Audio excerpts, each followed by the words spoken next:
Riwayat Bukhari. Sesungguhnya Allah Subhanahu wa taala mendekatkan seseorang mukmin lalu menutupinya. Allah mendekatkan seorang mukmin daripada mahsyar kelak lalu menutupinya. Akan diturunkan baginya sutrah. Maksudnya bila Allah panggil seorang mukmin dekat untuk dihisab, lalu Allah turunkan sutrah untuk menutup, menghalang daripada manusia lain untuk melihat dia. Maksudnya ketika dihisab dia dengan Allah sahaja. Allahu Akbar. Lalu Allah berfirman, ingatkah kamu dengan dosa ini? Maksudnya Allah bertanya kepada dia, ingatkah kamu akan dosa kamu ini? Lalu ia menjawab, ya wahai Tuhanku, ya aku ingat wahai Tuhanku. Allah terus menyebutkan semua dosa-dosanya, sehingga orang itu terus menyangka di dalam hati bahawa ia pasti celaka.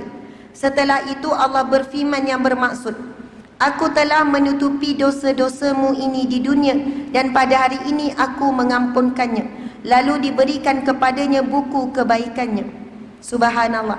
Ini golongan yang pertama, iaitu golongan yang mana ketika dihisab oleh Allah, dia dijaga aibnya, tidak dilihat oleh manusia yang lain. Siapakah golongan ini? Golongan yang menjaga aib manusia yang lain ketika hidup di dunia. Ini antara perkara yang jarang kita ingatkan kepada ahli keluarga. Dan hari ini yang menyedihkan, banyak isteri buka aib suami atas dasar meluah perasaan.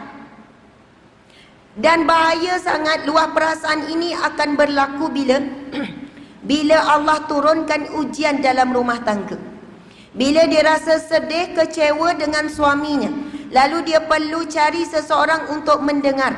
Dan dia cerita bukan sebab apa, bukan nak cari jalan penyelesaian, tapi sekadar nak luah perasaan. Tapi kalau nak cari jalan penyelesaian, ia dibenarkan.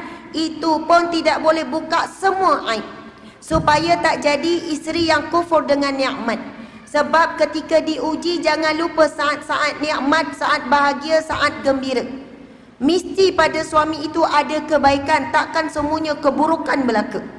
Dan bahayanya yang disebut dalam hadis Nabi SAW, bila wanita bertanya, muslimah bertanya, ya Rasulullah, apakah sebab seorang wanita itu masuk ke dalam neraka?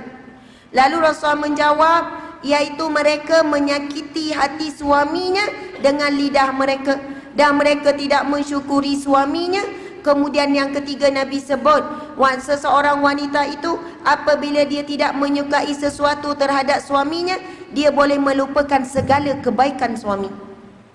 Minta maaflah kalau saya sebut tentang wanita je, nanti kita sebut pasal lelaki juga. Sebab dulu saya kerja perunding cara rumah tangga masa di JAKIM, di Jabatan Agama Islam Negeri Sembilan dulu. Saya perhatikan hadis Nabi ini memang betul, memang benar.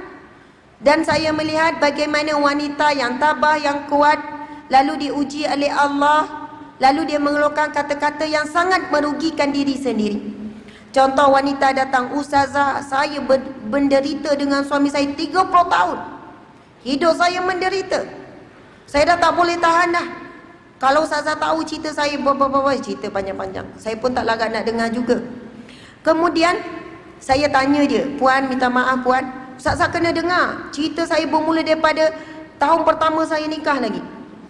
Kadang orang nak cerita masalah, dia nak flashback balik tu jauh. Dia nak suruh kita faham betapa dia menderita.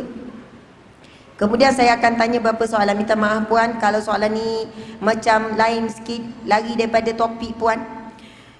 Suami puan pernah tak ajak puan pergi makan kat kedai makan? Pernah.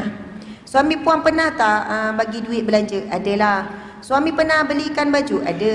Pernah tak bawa pergi jalan-jalan? Ada. Pernah tak bawa balik kopi pisang? Banyaklah. Lepas tu saya tanya, puan, tadi puan cakap menderita sepanjang 30 tahun, macam tak pernah langsung ada bahagia, macam tak ada kebaikan langsung, macam hari-hari tu buruk-buruk. Tak adalah macam tu ustazah, ibarat saja tadi tu. Jadi saya kata bahaya puan. Ini hadis Nabi sebut, dia antara ciri-ciri wanita neraka, ahli neraka. Wanita dicampakkan ke dalam neraka apabila dia tak suka tentang suaminya, lalu dia melupakan segala kebaikan suaminya. Na'udzubillahi min zalik. Mudah-mudahan kita tidak mempunyai ciri-ciri wanita ahli neraka tersebut. Amin ya rabbal alamin. Nabi SAW bersabda, "Man satara musliman satarallahu fid dunya wal akhirah."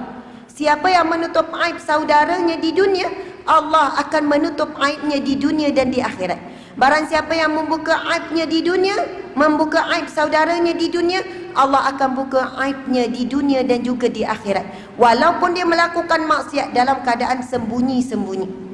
Hari ini kadang-kadang isteri buka aib suami dengan anak. Cerita tentang keburukan ayah dia dengan anak, sampai anak boleh berdendam dan benci pada ayah. Saya jumpa banyak kisah yang real begini berlaku dalam kehidupan. Yang mana mengadu sekian, anak bagi warning dekat bapa. Bapa jangan buat dengan mak macam tu lagi. Bila bapa dah terasa, hilang redha. Sebab redha bukan ibu saja, kita perlu dapat redha ibu dan ayah kedua-duanya. Sebab apa? Seorang ibu kalau dia kecil hati dengan bapa anak dia, suami dia lah kan, dia rasa anaklah tempat mendengar. Assalamualaikum. Waalaikumsalam. Ya mak, kenapa lain macam je suara? Yelah, ni cerita pasal bapak kau ni. Mak dah tak tahan dah kalau kau tahu ni cerita-cerita keburukan. Padahal adalah sikit yang dia tak suka. Bila dia dah buka aib suaminya dengan anak pun perlu dirahsiakan. Allahu Akbar, Masya Allah. Hebat kan? Sehebat seorang ibu yang salihah sebenarnya sepatutnya dia tutup. Walaupun anak bukan orang lain. Ada orang tanya saya, Ustazah, takkanlah dengan anak pun tak boleh? Kena rahsia ke? Itulah ujian kita ibu-ibu sekalian. Sebab yang suka bercerita minta maaf biasanya orang perempuan. Jarang pula ayah nelipon nak ngadu-ngadu dengan anak. Macam pelik orang lelaki telefon anak nak mengadu. Sebab itu kita kena beringat, aib saudara kita kena jaga, apatah lagi qarabah, iaitu ahli keluarga yang terdekat.